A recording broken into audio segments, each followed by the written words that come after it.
Il confrontone di cui non avevamo bisogno ma che ci meritiamo, perché sono stato da Giulio Chiossone della Chiossone Luxury Watches di Bari per mettere a confronto alcune referenze tra le più discusse di Tudor e Rolex e che Giulio ci ha messo a disposizione per questo video, ma ve ne parlo come al solito tra qualche secondo dopo la sigla. Iniziamo.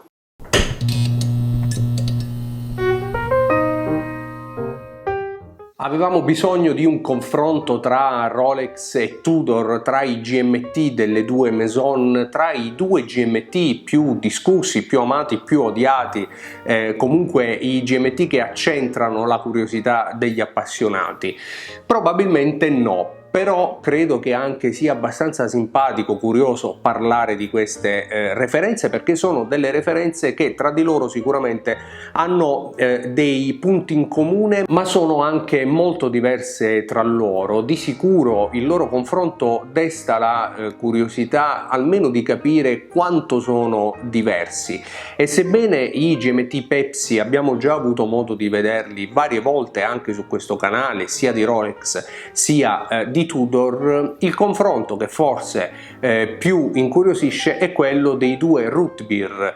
se così vogliamo chiamarli, ovvero il GMT acciaio e oro rosa di Rolex contro il GMT acciaio e oro giallo, sebbene riprenda molto i colori del Rolex, realizzato da Tudor e appena presentato. Un GMT, quello di Tudor, che ha fatto discutere e che continuerà a far discutere perché purtroppo ha un attimo interrotto quello che era stato fino ad oggi il lavoro della nuova Tudor, se così vogliamo chiamare, la Tudor che ha presentato i Black Bay e poi i Black Bay 58, e da quel momento ha iniziato a lavorare così bene da prendersi un po' il posto di quella che era la Rolex prima di questa esplosione del mercato che in realtà si sta contraendo e di cui magari parleremo in una prossima puntata o in una prossima live. Con le nuove presentazioni Tudor invece ha leggermente deviato questo corso, oppure semplicemente ha aggiornato questo corso. Di fatto gli homage, se così vogliamo chiamarli, a Rolex non vanno ad inficiare la linea Black Bay che tutti amiamo,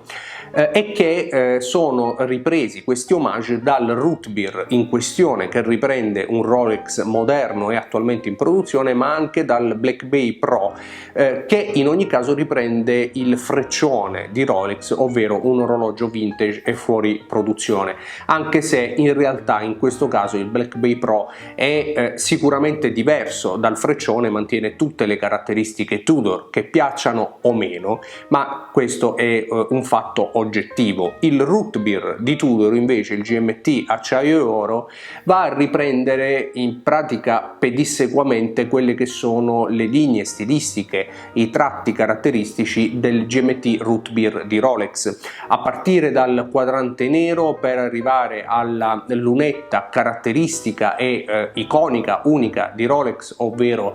marrone e nero, tant'è che la referenza di Rolex si chiama Chocolat Noir, cioccolato nero, e ancora va a riprendere quelle che sono le caratteristiche dell'acciaio e oro. Qui Tudor ha cercato di porre delle differenze, e infatti ha utilizzato innanzitutto un oro giallo satinato, così come è caratteristica degli acciaio oro di Tudor, e ancora non è oro massiccio, anche perché il prezzo naturalmente sarebbe completamente diverso, ma è una specie di lamina, una specie di incamiciatura, tant'è che visto di profilo è molto ben visibile lo strato di oro attorno alla maglia centrale in acciaio, a differenza invece delle classiche placcature dove anche le più consistenti, ad esempio da 20 micron, rimangono comunque praticamente invisibili di profilo,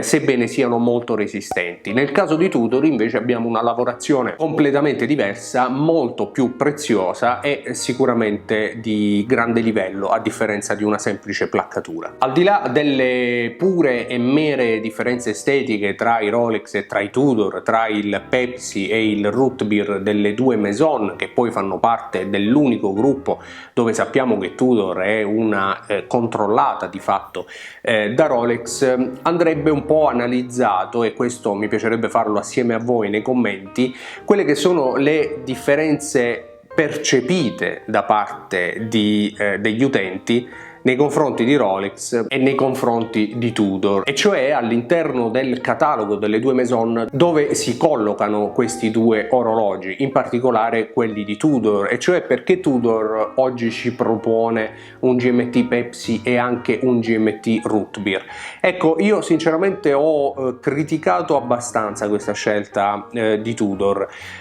sebbene il GMT Pepsi di Tudor, che mi piace molto, riprenda comunque degli stilemi vintage, il GMT Root Beer di Tudor invece va ad omaggiare quasi totalmente il Root Beer di Rolex, in pratica fornendo agli acquirenti un'alternativa economica a chi vorrebbe questo famoso 126710 CHNR, che sarebbe appunto il Root Beer di Rolex. Insomma, un'alternativa economica per chi vorrebbe qualcosa ma non potendo acquistarla perché costa troppo, o comunque sul mercato grigio, quindi sul mercato del secondo polso, costa ancora di più. In pratica oggi siamo al doppio del prezzo di listino, si accontenta per così dire del Tudor. Ecco, per me accontentarsi in questo caso specifico, non parlo del Pepsi ma parlo del Root Beer, è il termine più idoneo, il termine più corretto, semplicemente perché non ci troviamo davanti a un orologio diverso, a un orologio che riprende alcuni tratti ma che offre qualcosa di diverso. Ci troviamo davanti a un Root Beer per chi vuole spendere di meno, e questo concetto da parte di Tudor non me lo aspettavo e non lo avrei voluto, anche perché messi a confronto il Root Beer di Tudor sembra davvero una versione povera del Root Beer di Rolex, qualcosa che secondo me, sebbene apprezzato da tanti e in tanti si accontenteranno di questo Root Beer di Tudor, rimane comunque una pura alternativa, rimane qualcosa di già visto e qualcosa che non ha dei tratti caratteristici. Certo, ci sono alcuni stilemi che sono chiaramente Tudor, come la sfera delle ore Snowflake, che a tanti peraltro non piace, ma rimane comunque un orologio in alcuni casi addirittura indistinguibile dal fratello maggiore, chiamiamolo così, di Rolex. Un orologio che sinceramente non ho apprezzato, ma non ho apprezzato la sua filosofia, perché poi dal vivo è un orologio bello e sicuramente apprezzabile, per quanto si discosti dalle rifiniture, dalla perfezione del Root Beer di Rolex. E in ogni caso però qualcosa che, a differenza del Pepsi di Tudor, per me rappresenta un omaggio chiaro, palese, quasi spudorato ad un orologio Rolex attualmente in produzione e che forse si discosta troppo da quella che fino ad oggi era stata la filosofia di Tudor. Attorno a questo discorso naturalmente si è dibattuto tantissimo, come per esempio facciamo nel nostro gruppo Telegram, e cioè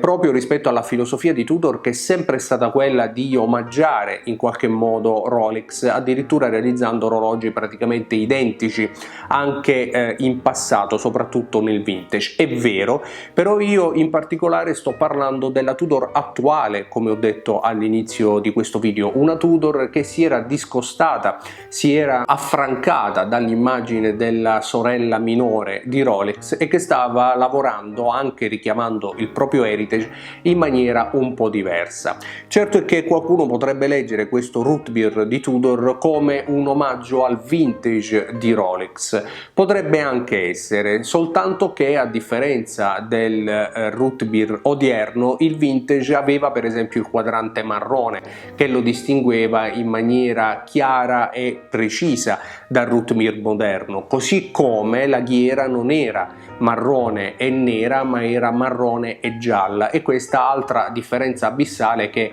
avvicina molto di più il Root Beer di Tudor al Root Beer moderno di Rolex e non invece alle versioni vintage. Bene, questo può piacere o meno, i fatti sono questi. In ogni caso si tratta di ottimi orologi e anche, è bene precisarlo, ottime alternative ai ben più costosi Rolex, soprattutto sul mercato grigio, e che indubbiamente sono ben fatti e ben realizzati. E io, come al solito, vorrei sapere la vostra nei commenti. Ne parliamo assieme, non prima di avervi ringraziati per essere stati con me. Se ritenete, iscrivetevi al canale. Noi ci vediamo in una prossima puntata qui su TOC. Ciao!